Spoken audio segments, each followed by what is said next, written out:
क्या है और आपको इसमें प्रॉब्लम क्या है? देखिए, इस बिल के इंट्रोडक्शन से पहले हमने रूल 72 के तहत स्पीकर को हमने एक नोटिस भिजाया था कि हम इस बिल के इंट्रोडक्शन के खिलाफ हैं, राइट। और हमारा मानना यह है कि ये जो बिल है आर्टिकल 14, 15 और 25 का उसके प्रिंसिपल्स का वायलेशन करता है। ये बिल बेसिक स्ट्रक्चर जो संविधान का उसका वायलेशन करता है और खास तौर से जुडिशियल इंडिपेंडेंस का और सेपरेशन ऑफ पावर्स का ये वायलेशन करता है।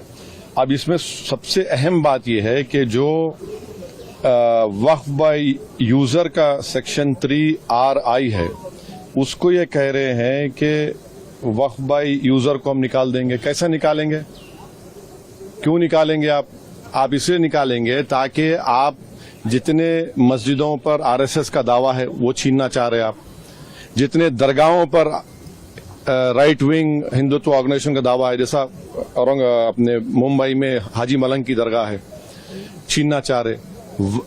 वक्फ बाय यूजर का आप निकाल कर बोल रहे हैं कि डॉक्यूमेंटेशन लेकर, भाई 400 साल का डॉक्यूमेंटेशन रेवेन्यू साथ नहीं निकलेगा तो क्या करेंगे आप? दे देंगे क्या? चेंज कर देंगे?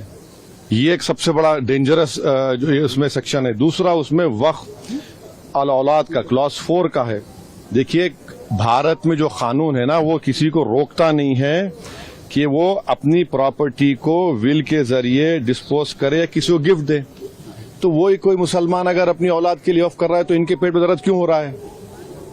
हिंदू एंडोमेंट बोर्ड में इजाजत है इसकी, सब जगह दूसरे गुरुद्वारा प्रबंधन कमेटी में इजाजत है, तो मुसलमानों के वक्फ बोर्ड में क्यों नहीं होगा? पांचवी बात यह है कि इसमें आप ये कह रहे हैं कि मुसलमान जो 5 साल उसके हो गए इस्लाम कबूल करके तभी वक्फ करेगा। ये फ्रीडम ऑफ रिलीजन का ग्रेव वायलेशन है। अच्छा, दूसरे रिलीजन को मानने वालों के लिए ऐसा कानून है? नहीं है। और आप कौन होते हैं तय करने वाले मुसलमान हुआ नहीं हुआ? 5 साल उसको रुकना चाहिए तभी जाकर, माने आप वेट करेंगे हैं? और ये और एक उसमें जो बात जो ऑब्जेक्शनेबल है वो ये है कि अगर कोई सेक्शन 61 में आपने डीएम को बहुत पावर्स दे दिए, अब डीएम को फैसला करता है वक्फ बोर्ड के खिलाफ, मुझे ट्राइब्यूनल जाना है।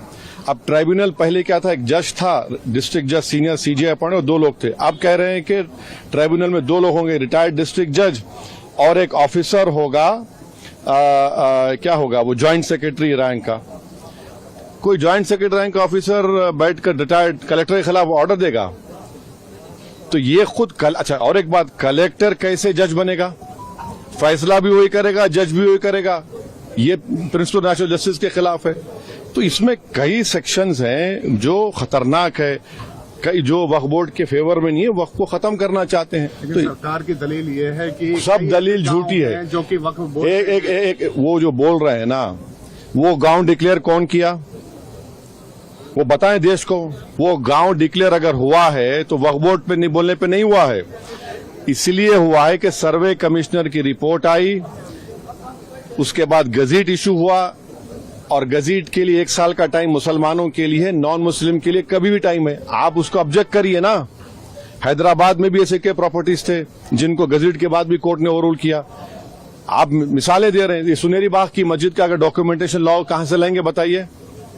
मेरे पास तो मंत्र शंतर नहीं है कि 200 साल पुराने के मरने वालों की रूहों को बुलाकर मंत्री जी के पास ले जाऊं कि देखो ये रूह है और ये कह रही है कि वक्फ है। ये क्या बात कर रहे हैं? तो ये लेजिस्लेशन नहीं है वक्फ को बुलडोज करके खत्म करने का, मुसलमान ज्यादा तो खुद लूटने का है। JPC को गया है, आप लोग विरोध कर रहे थे, आपको लगता है कि JPC से ये अभी इतना जल्दी बोलना गलत होगा। JPC का भी स्पीकर साहब उसको बनाएंगे, क्या होगा देखते हैं।